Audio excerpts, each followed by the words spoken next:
39. I put for chapter 39, not a word, but a phrase. Life happens to the best of us. Mm-hmm. That's a good one. I had put in charge and fell from grace. Put in charge and fell from grace. Okay. Yeah. In that episode, I said, God is with you no matter what situation you are in. Okay. Mm-hmm. Cool. I'll go with that.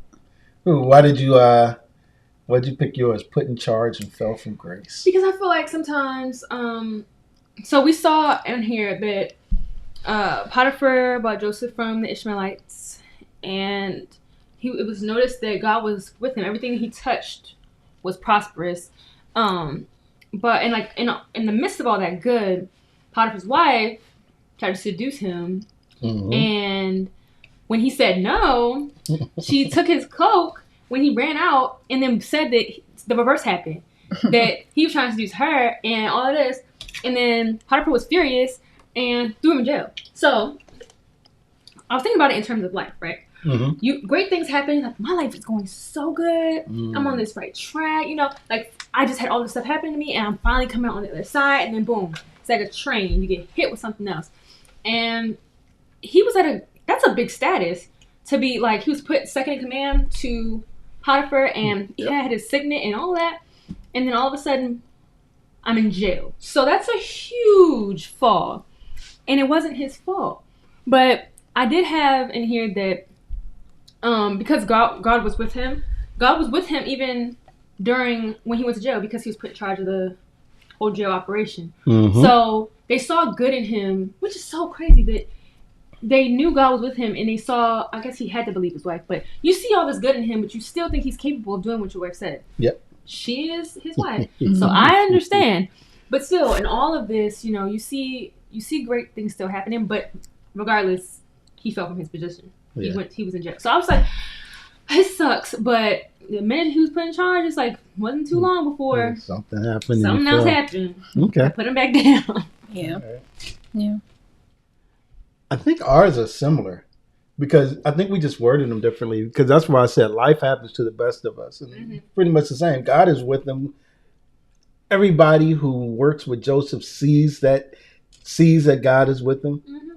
But stuff just happens. Life just happens. Life happens to him because, one, he's got to achieve, and people recognize him, that God is with him while he's a slave. He is a slave, serving Potiphar in his house. God is with them even as he's trying to be righteous and do the right thing with Potiphar's wife, right? But still, life happens because she accuses him of doing something, and he's got no recourse. He can't protect himself or fend for himself. And then once he gets to jail, same thing. It's just like this whole Joseph is trying to do right. He's trying to do the right things. He's saying the right things. He's working hard, and life happens, right? Yeah. And basically what you said covers mine as well. Like, no matter what situation he was in, through we can say ups and downs, but a lot of it is downs, because we talked about how he's still a slave. No matter how he's ranking, he's still a slave. So until he gets out of that, it's kind of my ups and downs in this valley. Right. It's like, at some point I was like, man, how far down can you go? Yeah. But so when you think of God being in that situation, what stands out to you character-wise about God, or just him being God and doing God things? We could say so many things, like the God of compassion, God of love, all these things. But God, I feel like really from the story, and it's kind of really how I try to not imagine God, because it is who he is, but what calms and gives me peace is that no matter, like, God is, what is it? He's omnipresent. Omnipresent. He's always there. Yeah. And sometimes it can feel like he leaves you. Like, I hate to say it, but in the worst of the worst, when life is beating you down, we all have had those moments when it feels like life is just beating you down. Like you said, how much lower can I get? Okay, look, you kicking me while I'm down. I've had enough. Like, why can't life just be a little bit more smooth for me? Like, and it feels like you're lonely. You have nothing to comfort you, and I feel like God is a very comforting. Like, knowing that you can lean on Him is very comforting for me, at least.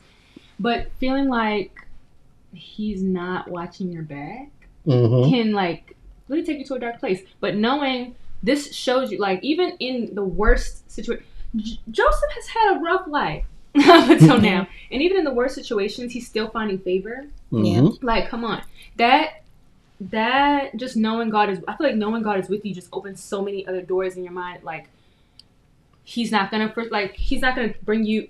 What is it? You've come this far. You've come too far from leave you. You've come this far. You think God is leaving you now? No. Right. He's always gonna be with you, and that was really revealed a lot to me in this chapter. And I think it's like there's 2 other chapters where I was like, yeah, hitting the nail on that theme. But that was a big one for me. Yeah. That is that what your take is too, Moya? Yeah. I agree. And it's not that God leaves us. It's weird because I know people say it. It's just this feeling that you're not. Sometimes you just feel like you're right there. I don't know. And then sometimes it's like, I don't really feel you, but it's like you have to come to the realization and rely on the knowledge that he hasn't left you. It's just something that's going on with you right now that makes you think he's far away, or things may not be falling exactly as you want. So you're wondering where he is, but things happen. Life happens. Yeah, it reminds me of, the footprints in the sand story. Like, you feel like God isn't walking with you, but he's actually still carrying you through this situation. Yep. So it's perspective.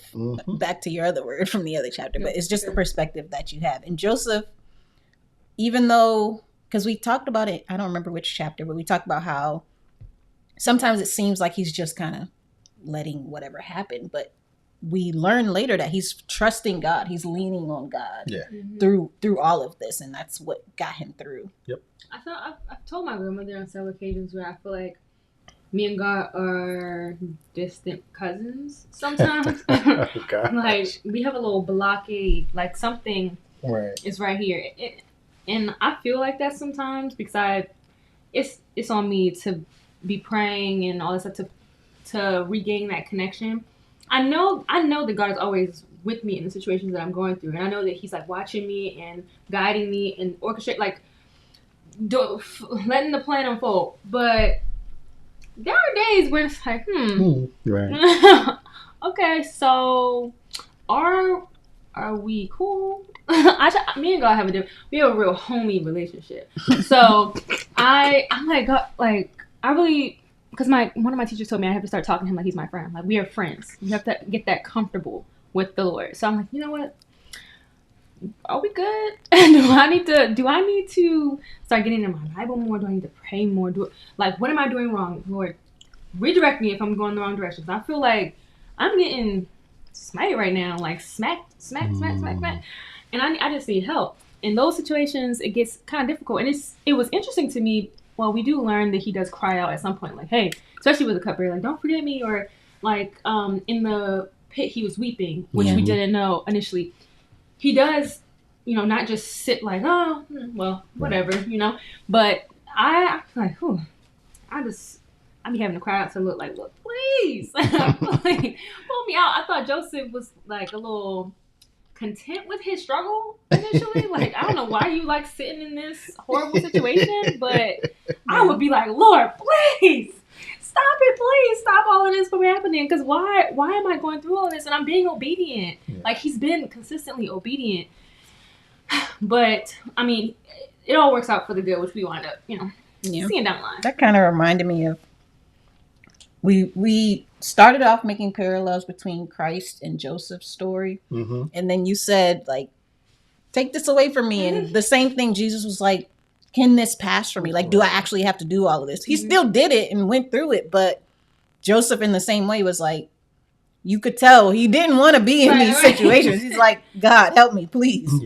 And he still had to get through all of that either way to get to where he needed to be. Yeah. So, I mean, that's like for life even now, right? I think the point is you're going to have to go through some stuff. Yeah. It's not going to be easy all the time. I often say things like it's not like you get to go through the prairie frolicking. Yeah. I Right. saw this hilarious. I think I sent it to myself Instagram, and it was just a bunch of grown men frolicking. I mean, like Mm-hmm. in the prairie, running and rolling in the like. I saw that. We can frolic. Let's frolic, and they're taking pictures, and so that's cool.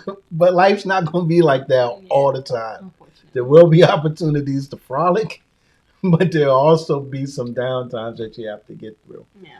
And I know for me, one thing that I told myself I'm going to start doing is examining myself more. Mm. Because I feel like there are times when we can think we've got it all together, and there can be things that God is saying to us, but we let it go because we think we're in a good spot and we don't examine ourselves. Right? I find with preaching, I'm usually preaching with, the people in mind. And what I hope is that people aren't, hearing something that I'm saying and be like, oh, yeah, that's not for me. That's good. No, when I put a message together, I'm examining myself in that time. And I'm like, I need for people that hear it to examine themselves. Yeah. So that you'll be like, maybe that is for me. Maybe I do these things.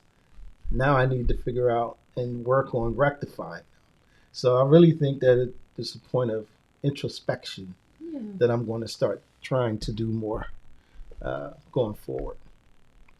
Fun fact for chapter 39 Ooh. was that was the first time we used the resident millennial and microwaver. It is, isn't it? I like that.